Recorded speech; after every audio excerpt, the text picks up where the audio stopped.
बंगाल आज जो सोचता है, भारत कल सोचता है। नमस्कार, आप देख रहे हैं खबर समय। पश्चिम बंगाल के बारे में यह कहा जाता है कि बंगाल आज जो सोचता है, भारत कल सोचता है।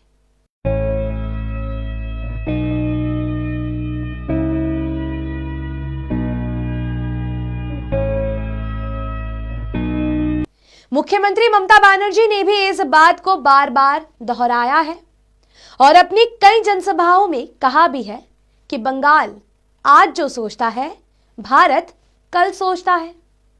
ममता बनर्जी तीसरी बार मुख्यमंत्री बनी है। 2021 के विधानसभा चुनाव में ऐसा प्रतीत हो रहा था कि ममता बनर्जी की सरकार गई, लेकिन उन्होंने कुछ ऐसा किया कि न केवल वह दोबारा सत्ता में लौटी, बल्कि पहले से भी ज्यादा सीटें ले आई। चुनावी विश्लेषक भी हैरान रह गए। यह ममता बनर्जी की राजनीतिक सोच की जीत थी। अन्यथा भाजपा ने जिस तरह का माहौल पूरे राज्य में खड़ा कर दिया था, उसके बाद किसी को भी संदेह नहीं रहा कि ममता बनर्जी का शासन खत्म हो जाएगा। लेकिन वह अपने दिमाग और बुद्धिमत्ता से भारी जीत हासिल कर दोबारा सत्ता में लौट आई। ममता बनर्जी से पहले राज्य में वाम मोर्चा की सरकार थी। वाम मोर्चा ने सबसे ज्यादा समय तक शासन किया।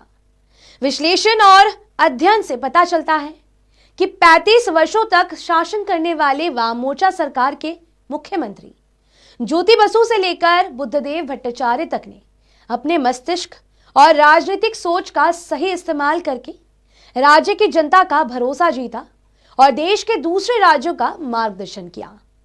उन्होंने दिखा दिया कि राजनीति कैसे की जाती है और जनता का भरोसा बनाकर कैसे रखा जाता है। पश्चिम बंगाल एक ऐसा प्रदेश है जहां की नेताओं की राजनीति स्थिरता और क्षमता दोनों से परिपूर्ण रहती है। देश के दूसरे राज्यों की तुलना में पश्चिम बंगाल का इतिहास रहा है कि यहां सत्ता परिवर्तन जल्दी नहीं होता। नेताओं की राजनीतिक सोच और बुद्धिमत्ता जनता से सीधे कनेक्ट होती है और यही कारण है कि पूरे भारत में बंगाल पहला ऐसा राज्य है जहां एक पार्टी की सबसे ज्यादा समय तक सरकार रही। देखा जाए तो कुछ ऐसा ही संकेत मिल जाता है मुख्यमंत्री ममता बनर्जी की राजनीतिक कार्यशैली में। सरकार की कई योजनाएं केंद्र और विभिन्न संगठनों के द्वारा पुरस्कृत हो चुकी हैं। हाल ही में केंद्र ने मुख्यमंत्री ममता बनर्जी की द्वारे सरकार योजना को सम्मानित करने का फैसला किया है।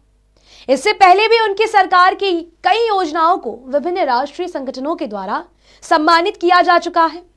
दरअसल बंगाल की संस्कृति और कला ऐसी है कि ब्रिटिश काल से ही बंगाल सुर्खियों में रहा है।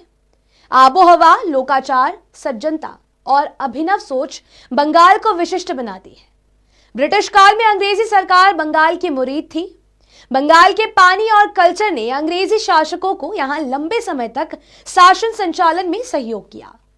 बंगाल के लोगों को अपना सिपहसालार बनाकर अंग्रेजों ने यहां अपने पांव मजबूत किए। फूट डालो और शासन करो की नीति अपनाई। इसी बंगाल की धरती से अंग्रेजों को खदेड़ने की भी फुल प्रूफ योजना तैयार हुई थी। अगर बांग्ला साहित्य और संस्कृति का अध्ययन करें तो यह सहज ही पता चल जाता है कि बंगाल ने जो पहले सोचा, बाद में उस पर शेष भारत ने विचार किया। रविंद्रनाथ टैगोर का साहित्य ऐसा है जिसमें भारत के भविष्य की संस्कृति की झलक मिल जाती है। नए राज्यपाल सीवी आनंद बोस एक तरफ जहां बांग्ला संस्कृति और साहित्य के कायल हो चुके हैं, वहीं वे इस बात को दोहराना नहीं भूलते कि बंगाल आज जो सोचता है, भारत कल सोचता है। बांग्ला भाषा में मिठास है और यह भाषा दुश्मन को भी गले लगाने पर मजबूर कर देती है। राज्यपाल आनंद बोस बंगाली संस्कृति और कल्चर पर एक पुस्तक लिखने की योजना भी बना रहे हैं। अब तो यहाँ की संस्कृति और कला से प्रभावित होकर उन्होंने यहाँ तक कहना शुरू कर दिया है कि आने वाले समय में बंगाल भारत का मार्गदर्शन करेगा। बंगाल के इतिहास को देखते हुए इसमें कोई अतिशयोक्ति नहीं है।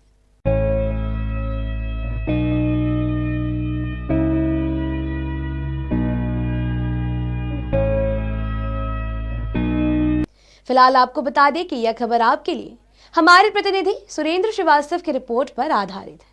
और भी लेटेस्ट अपडेट्स पाने के लिए लगातार हमारे साथ बने रहे और देखना ना भूलें खबर समय। हर समय खबर समय। धन्यवाद।